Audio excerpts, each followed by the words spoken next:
Thaakir Dawood. It is now 20 to 1. For those of you that have just tuned in, we just wrapped up an interview with the DP World Lions and Proteas batter Zubair Hamza. Well, we now have the man of the moment, the man of the hour, Muhammad Khalid Mia. Assalamu alaikum. Thank you for joining us on the show. Wa alaikum salam. Jazakallah for having me. For those of you that don't know, that have just tuned in and you didn't get the intro, Muhammad Khalid Mia is a South African gymnast, and he has been to the Olympics, and he's still putting in the hard yards, and hopefully he'll bring home some gold medals. Gold medals is a bit of a stretch, but we'll see how it goes. Look, man, I'd be happy to be there, you know. Happy to be there, and once you're there, the world's your oyster. Anything can happen once you hit the podium. Definitely. Hopefully one day. We'll see how it goes. Still going. How you been finding Ramadan so far? It's good. It's going really well this year. It's just I guess with training and stuff, it's quite interesting always. Very interesting. Yeah, I mean, how do you find that balance between training, Ramadan, the physical, the spiritual, and also the mental part of it? Because now with iftar being so late, Tarawih leads into the late hours of the night, and I must just imagine being a, let's say, I wouldn't want to say full-time athlete, but how do you balance everything? Okay, well, I guess it's a lot of mental. Definitely a lot of mental. The physical toll is crazy, but I guess that's like for any athlete. You know, I think it's just about how you deal with it mentally. What you tell yourself every day, like in order to get up, go to the gym, to eat clean, which I haven't been doing for a while. Any of us? Yeah, no, definitely not. Well, burgers taste way too good to pass up. But yeah, I guess it's just a lot of mental. The physical is always going to be very difficult, but I guess being an athlete of my age in this country is also not 27 years old is not very easy, I guess. I mean, obviously you need to earn, you need to be able to pay for things and whatever it might be. So if you get lucky, and if you have option for work that supports your sport, or I mean, cricketers train for 3-4 hours a day, gymnasts train for minimum 3-4 hours a day. With any sport, you're on the field or in the gym like half your life anyways. It's about finding something that suits that on the side that can keep funding it to obviously continue. And then once that's there, I guess then the challenge really starts, of like maintaining that, you know, making sure you kind of stay on board with your training, your work or diet, and I mean, besides friends and family, you know. So it's busy. It's very busy. I can just imagine. I mean, do you find like Ramadan that time where you can actually just lock in and let your spiritual overflow into the physical, the mental, and all the other aspects of your life? Do you find Ramadan to be that month for you? 100%. You know, the saying when they, what's it?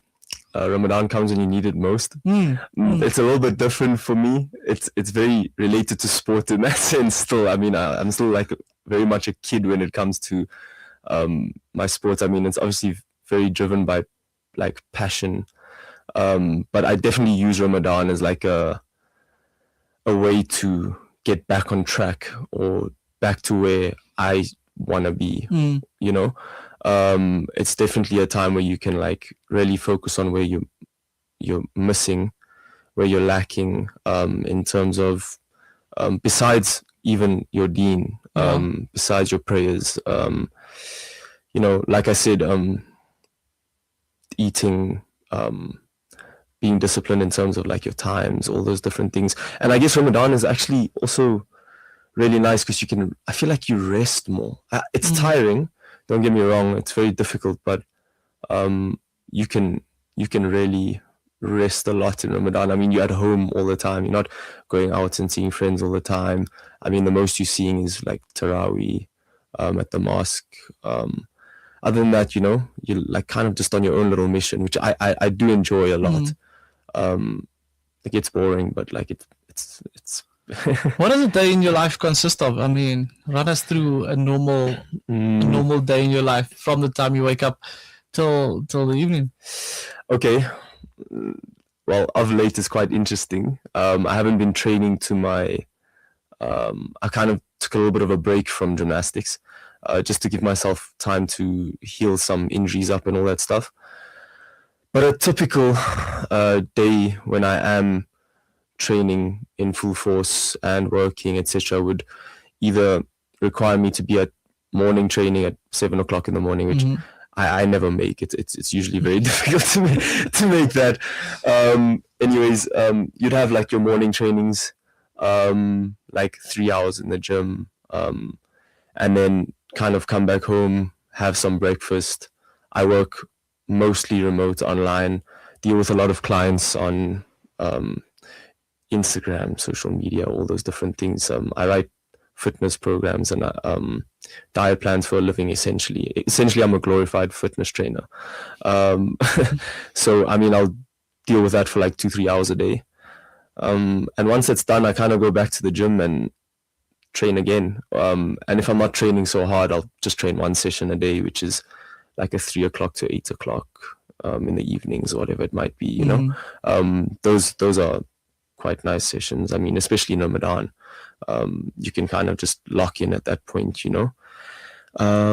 Yeah, I guess cooking, which is very simple, kind of just chicken in the air fryer, veg in the microwave, ready-made veg, you know, no fancy stuff at all. Yeah, I guess that's kind of my day. I'm trying to do a few different things now and kind of stabilize myself with some other work and stuff, you know. But other than that, I kind of enjoy this little routine. Whatever it is, it must be working. It must be working. Somewhat, yeah. But we want to get into it in detail. But before we do, we're gonna cut to a break real quick. When we do come back, we're gonna be getting into the nitty-gritties of the life of Muhammad Khalid Mia. So stay tuned to Salam Media. We'll be back shortly. Am I doing all right? Media. Okay, so your spiritual companion this Ramadan.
Ramadan. Ladies and Prophet Sadaqah, be a lifeline. Let it be hope. I mean, maybe as an donate with compliments at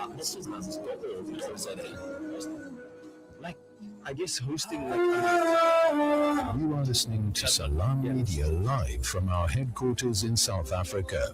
This is Salam Media, keeping you company this Ramadan. Welcome back to Salam Media. We're still joined by Muhammad Khalid Mia, the gymnast and Olympian, if you want to call him that. Muhammad Khalid, tell us a bit about you. You were getting in detail about what you have in the morning for suhoor to prepare you for a full day of training. Come on, tell us about it, man. You told us a bit about your air fryer and tell us what your day consists of in order to get in those calories that you're going to be burning off in your training sessions. Okay, sure. I guess for me, seri would be like the biggest meal. You like aim for like one massive meal, you know. That's obviously supposed to fuel you for the rest of the day. Is this thing on? Yeah. Is it on? Okay. Sorry, I don't know. It's just I can't share anything. All right. So I'd eat like one big meal, lots of protein, like somewhere around the half a chicken mark, you know, like 150 grams minimum of like just chicken breast, little bit of greens just for digestion, little bit of veg from the night before, or like tomatoes, cucumber, you know, a little bit of that, and lots of carbs in the morning, you know, like some rolled oats, sourdough bread maybe. And that's all in the morning? Yeah, all in the morning. Yeah. Definitely all in. Okay, continue. I'm just taking it all in. Yeah. And then definitely a cup of coffee. I never finished the coffee though, but like a few sips just for the headache, you know. I do drink coffee every morning. Honey in the coffee. You know, you just try like cut out the sugars, you know. Yeah. I mean, a few years ago, I think it was after Commonwealth Games, I felt really, really motivated with, especially with diet and like how that operates or assists your body, and not just assists, but actually is the driving force for like sport. Yeah. And I really changed my diet back then. And it's very hard to kind of maintain that. Especially in the world we live in today. It's so easy to just go on Uber Eats and order like anything to eat and stuff. I've been lazy for a while, but you know, if you can like kind of follow that diet every morning, you know, especially in Ramadan, using Ramadan as like a springboard to kind of take off. Yeah. I think you can, especially as sportsmen, you really see a difference in your performance and stuff. Yeah. I've felt it in the last month of training and stuff. Old injuries that aren't bothering me as much anymore. I mean, if you eat, for example, like too much red meat, your body would have a lot more inflammation. Yeah. So injuries would naturally feel a little bit tighter, a little bit, it'll bug you a little bit more, you know. So things like that, you know. So like with seri, I'm very pedantic about what I would eat, you know. Even more so at iftar time, you know, like what you kind of break your fast with and stuff. What does that consist of? I mean, for a normal guy like me, it would be some dates, samosas, pies, a little bit of faluda. The best stuff. Yeah, the best stuff. All the best stuff. What does it consist of for an athlete? I guess in a perfect world, it would mean like a small little salad, you know, like tomato, peppers, cucumber, carrots, a little bit of lemon juice, salt under the tongue for hydration, a little bit of water, 1 or 2 dates. Yeah. And then kind of once you've had that salad, your body just, it really starts kicking in. It like starts digesting food, whatever you're about to eat, a lot better, clears your body a lot better. Yeah, there's a lot of, I mean, samosas and stuff, amazing, but it's not always the best to kind of 100%. Yeah, you know. So like as an athlete, like I haven't been doing this for the last 2 years, but like I'm really trying this year to get back into that, you know, and I can see the difference, you know. It definitely does play a massive role. Yeah. And then lots of chicken after you break your fast, lots of protein, man, eggs, omelets. I mean, the other night I was making omelets at like 11 o'clock at night, and like 9:30, 10 at night, like I was starving. Like I was just making omelets, you know. Like I'm sure it must be crazy, especially for an athlete to get that calorie count up and get it to balance so that you're not losing too much muscle mass or weight in Ramadan. I love all the technicalities, man. Man, it's so technical. But tell us a bit more about you. You've been to Commonwealth Games, you've been to the Olympic Games. Just a quick synopsis. I mean, the Olympic Games on the tip of everybody's tongue because we had the last one not too long ago. Yeah. What was that journey like, man? Once you qualified, what went through your head? Well, so I never went to Paris Olympics. I am really hoping to go to the Los Angeles, the 2028 Olympic Games. I did do the one in China years ago. I was about 15 years old. What was that experience like? I mean, you got injured just before the Paris Olympics, if I'm not mistaken. Yes, somewhat. Like, I mean, it wasn't such a crazy injury. I feel like there was just a few different injuries. Like I was picking up a lot of weight. Actually, I wasn't eating too well as well. So like I'm very tall for a gymnast. So it's very hard for me to keep my weight like kind of under control, because I mean, we need muscle to, you know, and the more muscle I pick up, the heavier I get. So I picked up like some ankle injuries, some fractures in my foot, knee, a partial bicep tear, which still bugs me till today. But those types of things really hindered my performance at that time. I kind of had to take a big step back and reevaluate like what I'm doing in order to push now for the next cycle, which is this year into like Los Angeles. In terms of 2014 and 2022's Commonwealth Games, I don't know, 2014 I was way too young. I don't think I remember. I mean, I remember walking into the venue and it was like, what is that experience like, man? I don't know. I actually phoned my mom. My mom and dad came to China to watch. My dad used to work in China and stuff. And I remember when I got there, I phoned my mom and I was like, nah, book me a flight home. Like I was like, I can't do this. This is ridiculous. Like I was just the pressure just on another level? I don't even know if I can say it was. It was pressure. Yeah, it definitely was pressure. It was just too much for me. I think my coach really had a hard time with me back then as well. Like it was a lot of pressure all at once, and I mean, you know, if you're training for the Olympics, every day you kind of wake up and you're like, that's the Olympics, like that's the goal. Like every single day, no matter what, come rain or sunshine, you're pushing for it, right? But I think for me at that age, it kind of just happened. I remember my coach told me like 6 months before that, he was like, if you train or do a certain thing at the gym today, like it was a very scary new element. And he was like, come on, MK, like you can do this, like take me to China in 6 months. And I was like, what the hell is this guy talking about? Like China in 6 months. I wasn't even aware of what I was training for, you know? At that age, you kind of just like almost like a robot. It's like, okay, coach says so. Learn, go through the motions. Yeah. Exactly, you know? So I mean, after that, I really, besides the fact that I love this sport to bits, I've based my whole life around this sport. I think I really wanted to do it again in order to actually fully appreciate and take everything out of it. 100%. Whereas last time I really didn't, you know, but it was an experience and a half. I think they made me flag bearer as well. I was like, what is that moment like? I mean, just being the flag bearer for South Africa, knowing that you've got the hopes of an entire nation in your hands, literally. Sure. That's a bit of a stretch.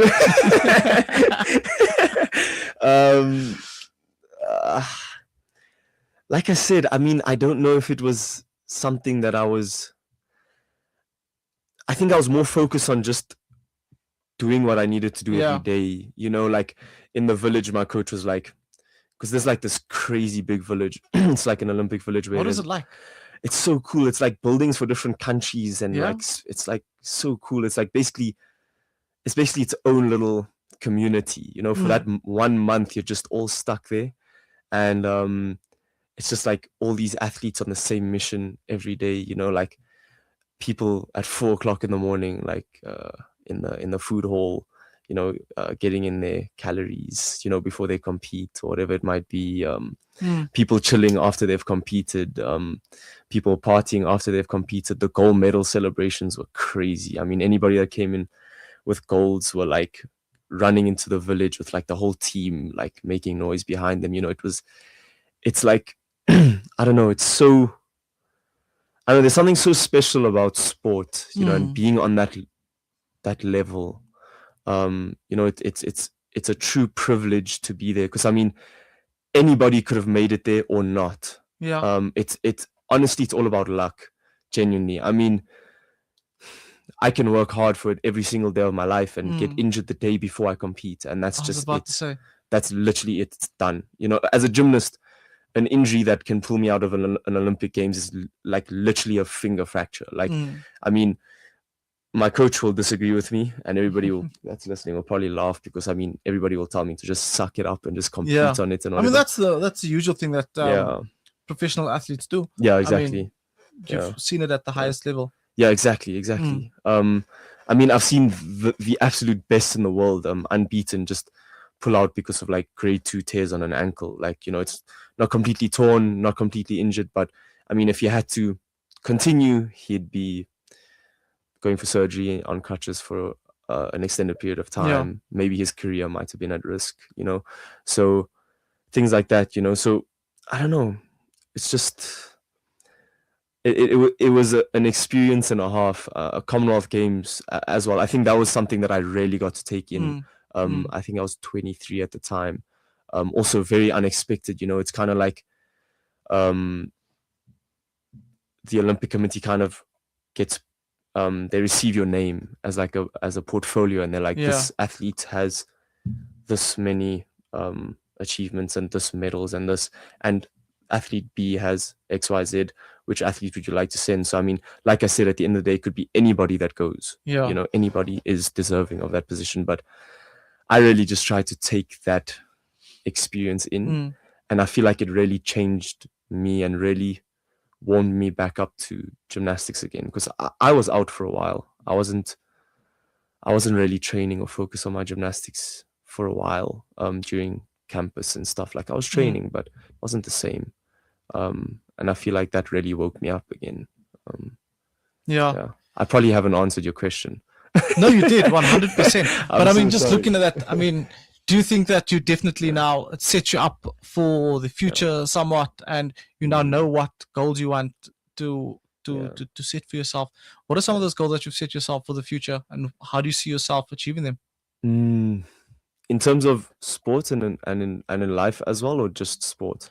Look, I mean, we need to realize that you're in the day and age where you have to balance everything. Yeah, exactly. And especially with gymnastics not being a full-time professional sport in South Africa. Yeah. How do you, what's your goals? Let's start on a personal level first, and then let it filter over through to gymnastics, because the one has to complement the other.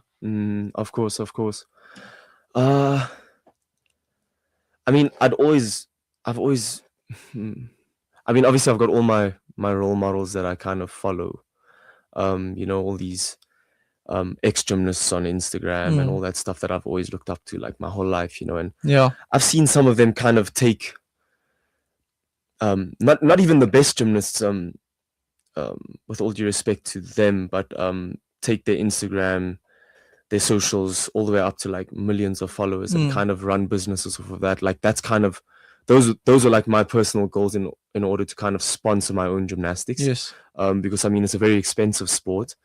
So like, in terms of personal goals, I really hope to kind of stabilize a business around like fitness. I guess open up a gym essentially would be something that would be like gymnastics my gym? North Star. Or... Definitely a gymnastics gymnasium, 100%. I mean, I'd love to like change gymnastics for this country. I mean, there's so many athletes that are so talented that never make it onto the world stage because of money or politics, different issues, whatever it might be, and it all does come or boil down to money. So I mean, I really would hope one day, I hope I'm not speaking out of turn, but to change gymnastics for South Africa. So that's like I guess, a personal goal of mine, regardless of what work I'm actually doing in order to fund that, Just want to change it up. Yeah. And in your sport, what are some of those goals you have set for yourself? Sure. I really hope to do an Olympic Games in the foreseeable future. I think a World Champs. I've never done a World Champs. I really would like to do. Like, I've always kind of just discarded it as something that's like, I really want like a medal at Commonwealth Games, or like, a medal at African Champs. I've always wanted to beat this one Egyptian who's like impossible to beat, you kind of become very hell-bent on those things. But like, I guess a World Champs, I'd love to do a World Champs. LA 2028, inshallah. Let's see how it goes. I mean, stoke it into the universe, man. Yeah, let's try. I mean, I'm getting old now, but I'll give it the best shot I've got. So we'll see how it goes, man. I don't know. It's tough for everyone out there. No, it definitely is, and I mean, especially like being a gymnast. It's very tricky. It's very tricky because you have to balance it all, Yeah, definitely. I guess any sportsman, sportsman is kind of, I mean, I'm sure cricketers would tell you, this injury, that injury, couldn't play. How do you find yourself balancing it all? I mean, I don't know. As a pro athlete, you've got injuries on a day-to-day. Yeah. And I mean, just talk of your own personal experience, how many injuries you've had. How do you just balance that with the mental? Because at some time it's bound to take a toll on you. I think around the time of Paris Olympics, when all of those different injuries flared up for me and all that stuff, I think it took a mental toll on me. I feel like to the point where I kind of fell off of gymnastics. Not in a sense where it was like, I'm done with gymnastics, I'm done with competing and whatever it might have been, but I was very weak-minded in that sense, where it was like, I let the injuries, I let what happened kind of get the best of me. Started just eating a normal diet, maybe training only 4 times a week, only 3-4 hours a day, missing a lot of gym, all those different things. I kind of just fell off again, but I guess it's all mental. I mean, I'd have to say it's all mental. It is definitely all mental. I mean, even in like if you just work a normal office job, I mean, it's pretty much the same thing. There's issues every single day that make you wanna. I mean, you never want to go into work, and I mean, once you find the motivation to go in for work, I mean, you kind of have to psych yourself up to it. I mean, that's all of us, no matter what we do, in life, whether it's sport, working in an office. I don't know. I mean, there's always the mental side to it that you kind of need to. I feel like each person needs to kind of master over themselves. Take control over.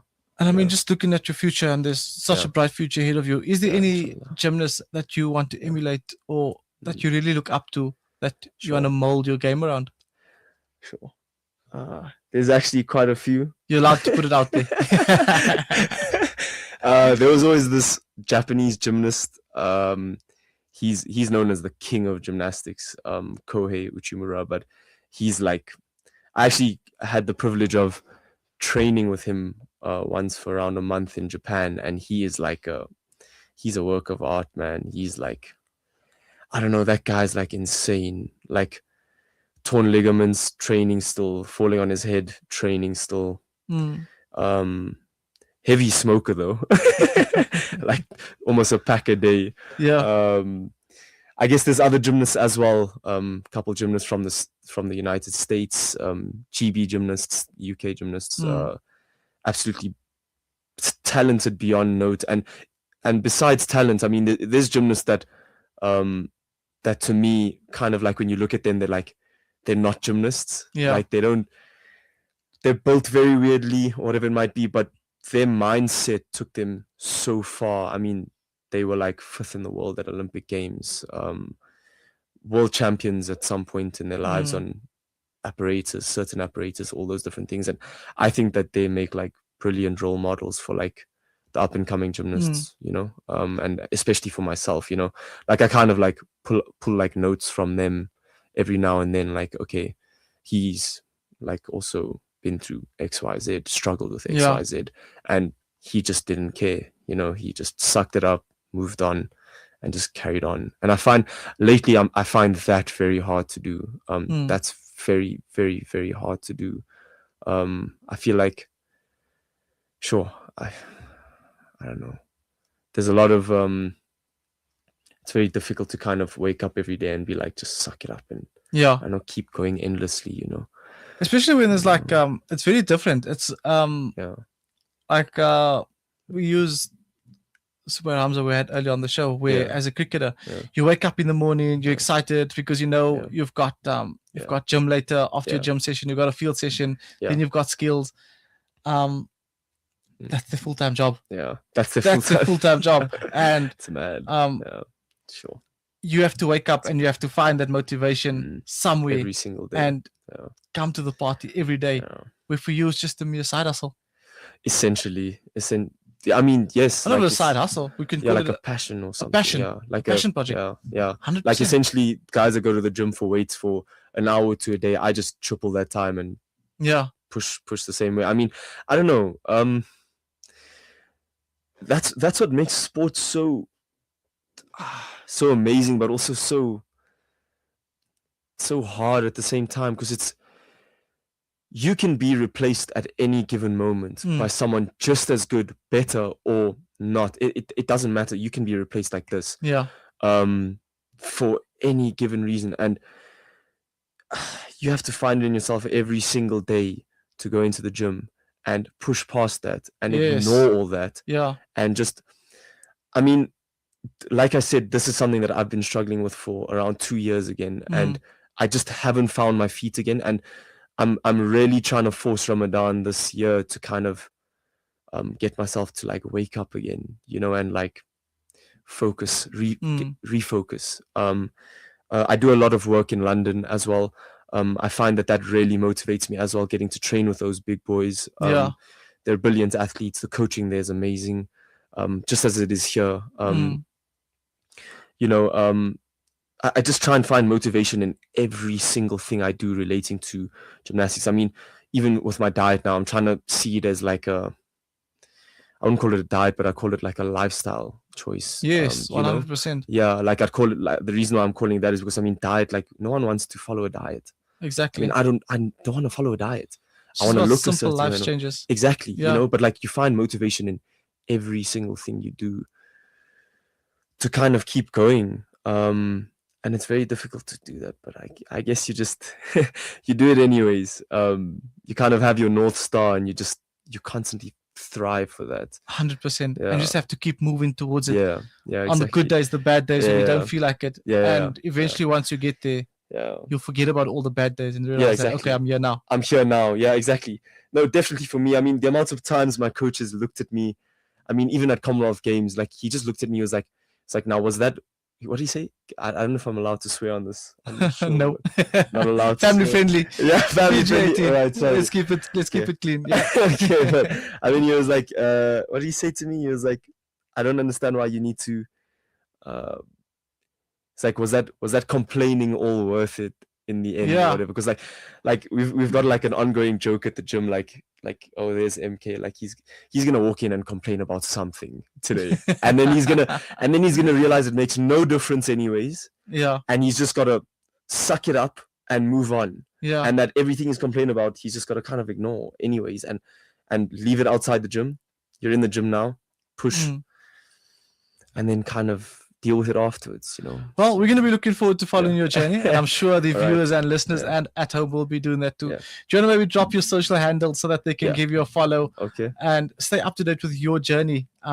Because I mean, you are one of our own South African Muslim athletes that we want to follow. And for sure. Stay up to date with everything that's happening in your day-to-day athletic life. Yeah, for sure. Definitely.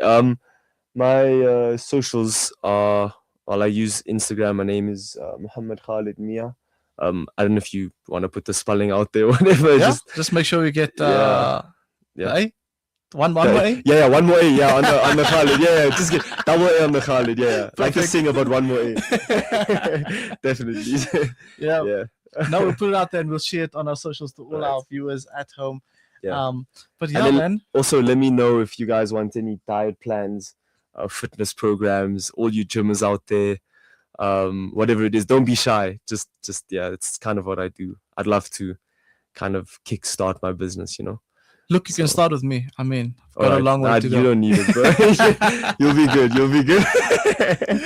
Well, it's all fun and games, but unfortunately, that's all we have time for this afternoon. Muhammad Khalid, thank you so much for taking the time out of your Sunday to join us on the show. Tell us a bit about your journey. I'm sure for myself as well and many others at home, it gives us so much more insight as into what it takes to be a professional athlete in South Africa, a gymnast, and how you just balance the two. It really, really amazes me. And I'm sure everybody at home too. For those of you that tuned in late, the recordings will be available on YouTube and on our social media platforms. You can tune in on there. But for this week, that's it from myself, Thaakir Dawood, and the team at Salam Media. We wish you guys a blessed week ahead, and stay tuned because next week we'll be right back. Same time, same place. Exactly.